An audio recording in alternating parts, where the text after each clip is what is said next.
So magandang tanghali mga kapigmate. So may resulta na agad yung ating ginawa kaninang pagbawas ng pagkain sa inahin. So kung nakasubaybay kayo sa vlog ko, yung kaninang umaga natin, nag-vlog tayo kasi nung magpapakain tayo nung umaga ay maraming biik ang nagtatae. So sa pag-vlog na yun na maraming biik na nagtatae, ang ginawa natin, nagbawas tayo ng pagkain. Yung mga hindi napanood, panoorin nyo po yung about dun sa video natin kanina umaga na sa pagtatay ng bake. Tapos yung mga anak po nito ang mga nagtatae. So kanina umaga binlog din natin about yung sa pagpapaligo sa inahin natin. Sa paglilinis kung paano lilinisin tong kulungan nila na hindi mababasa yung biik. So mapapansin nyo ngayon, ito yung kulungan niya. So wala na tayong napapansin na may dumi, pero dito mayroon pa. Pero yung dumi niya hindi nakagaya kanina na tubig. So, ayan o. So, ayan. So, ayan yung resulta na medyo nagiging okay na. May buo na rin na dumi. Yan ho ang resulta pag agad-agad nyong naagapan yung yung pagtatain ng biik. So, sa dito wala no. Okay na yung kulungan niya. Dito na lang sa ilalim. Ito mapapansin nyo. O, yan. Nagsisimula ng mabuo yung dumi ng piglet natin. So, ayan. So, ano pa lang po tayo? Time check tayo. 1 PM po. So, alauna ng hapon mga kapigmate. So, kaninang umaga lang natin na-detect na mga nagtatae yung mga big piglet natin. Kaya ginawan agad natin ng solusyon para hindi lumala. So, sa ngayon, simula nung maglinis tayo ng kulungan at magpaligo ng inahin, so isa na lang ang may dumi doon. So, dito, wala na. So, makikita nyo yan, wala. Sa katuyo yung kulungan. So, huling linis na natin dyan, umaga, hindi pa natin nalilinisan.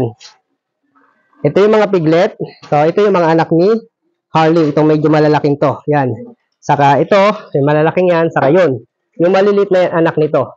Yung anak nito ni Cookies. So, yan. Sa ngayon, okay na. No, sabihin natin, hindi pa totaling okay talaga na wala nang nagtatay kasi meron pa ring malambot. Ang ibig ko po sabihin na okay na, naagapan po natin para hindi lumala yung pagtatay ng ating mga piglet. Yun ang akin pong gustong sabihin sa inyo, gustong ipaliwanag sa inyo.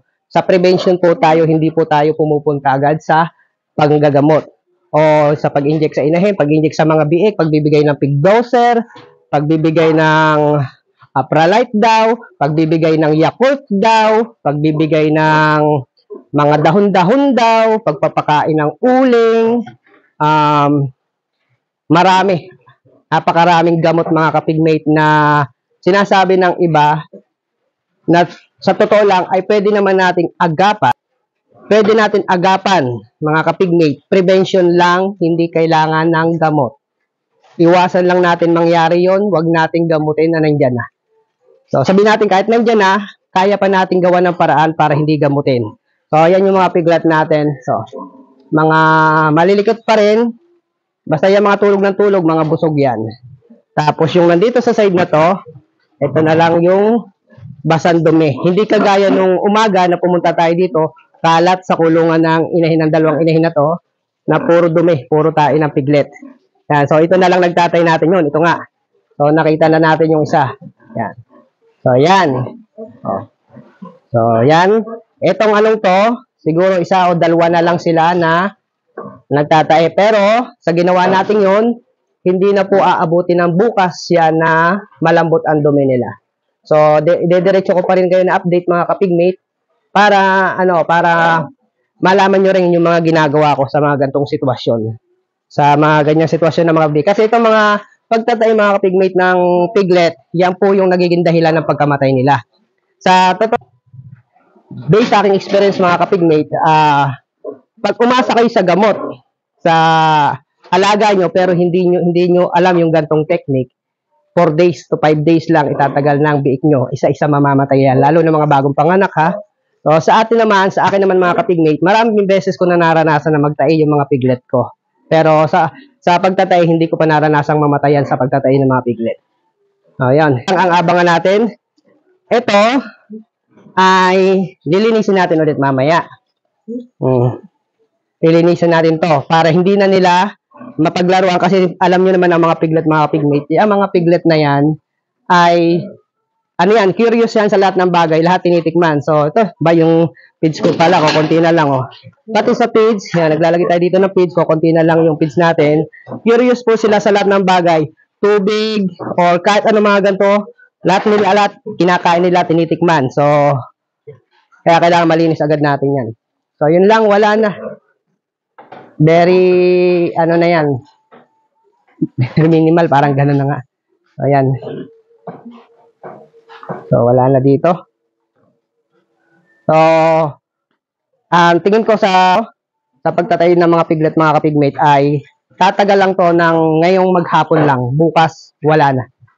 So, wala tayong ginagamit na gamot, mga kapigmate, ha. Hindi ko po pinapaano sa ibang mga nag-aalaga ng baboy na masanay sa gamot kasi dagdag gastos lang po yun, mga kapigmate. Para sa akin, ha, dagdag gastos lang po yun. Magkano ang pigdoser? 200 plus. Magkano ang Betracin Gold? Ay, Betracin ano nga ba yun? Yung Apralite, magkano yun? So, ilang beses gagawin yun. Yung mga piglet, mga kapigmate, hindi naman kailangan laging ginagamot yan. Hindi naman kailangan ginagamot yan, mga kapigmate. So, may maraming paraan. So, sa mga baguhan pa lang dito, mga nanonood ng vlog ko, check nyo lang po yung mga nakarang vlog natin. Marami po kayo matututunan doon. Saka base sa yung mga vlog ko po ngayong 2020 hanggang 2021 to 2023, sariling experience po yun. Sa inay natin, mga kapigmate, ito naman inano natin, mga kapigmate, sa inay natin, ang check nyo lang lagi, mga kapigmate, yung dede niya. Check nyo lagi kung matigas yung ganto. Yan, pag ganto. Ano nyo siya, yung gaganto-ganto nyo. Kanina umaga, napakatigas nito. Kasi gabi, napasobra tayo ng kain. Itong mga dede niya, tumigas nung umaga. Tigas na tigas yan, mga kapigmate.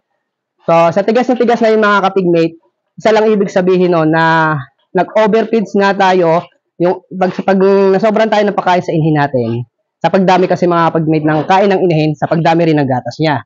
So, sa pagdami ng pagkain natin, dami ng gatas niya, hindi kinaya ng mga piglet yung lakas ng gatas na inahin na binibigay ng gatas na inahin. Kaya ang nangyayari, gusto po rin nila dumede, sobra-sobra na yung nila, lalaki na ng tiyan nila. Ang nangyayari, yung panunaw nila, medyo nawawala sa balance, kaya yun ang nagiging dahilan ng pagtatay. So, tip ko lang, mga kapigmate, may nagsabi rin dyan na ang gatas daw ng inahin ay napapanis. So, mga kapigmate, masasabi ko lang doon, katangahan po yun, mga kapigmate. Ang gatas ng inahin na nasa dede pa lang nasa katawan ng inahin, hindi po yan napapanis, mga kapigmate. Kaya daw nagsusuka ang piglet kasi panis ang gatas. Kaya daw nagtatay ang piglet, nakadede ng panis na gatas. Mga kapigmate, huwag po kayo maniwala doon, mga kapigmate, Hindi po napapanis ang gatas ng inahin pag nasa katawan niya pa ang gatas. Pero, kung ang gatas naman ng inahin, pinisan yung dede ng inahin, tapos ibinukod nyo, tinanggal nyo, nilagay nyo sa chupon, o kung saan man, sandali lang yun, mga kapigmate, panis agad yun. Pero kung nasa loob ng katawan ng baboy, hindi po napapanis yan, mga kapigmate, Yun lang update natin. So, yung nandito kay Harley, day 9 na mga piglet, day 9 na yung mga yan, no? Yung mga nagtay natin, yan, day 9 yan. Itong natutulog na to, ito. Saka, itong dalawang to, yan, dalawang malaking yan. Ayun pa yung dalawa. Yun. Yan, magkakatabi yan, tatlo. So, yan, mga kapigmate, yung anak ni Harley. So, ito namang maliliit na to, yan po yung anak ni Cookies. So, maraming tip tayong naibigay ngayon, mga kapigmate. So, tandaan nyo lang po yan, no? Hindi po kayo mamamatayan ng piglet. Huwag na po kayo gumaya doon sa mga technician na namamatayan pa ng piglet. So, yun lang, mga kapigmate. Maraming salamat.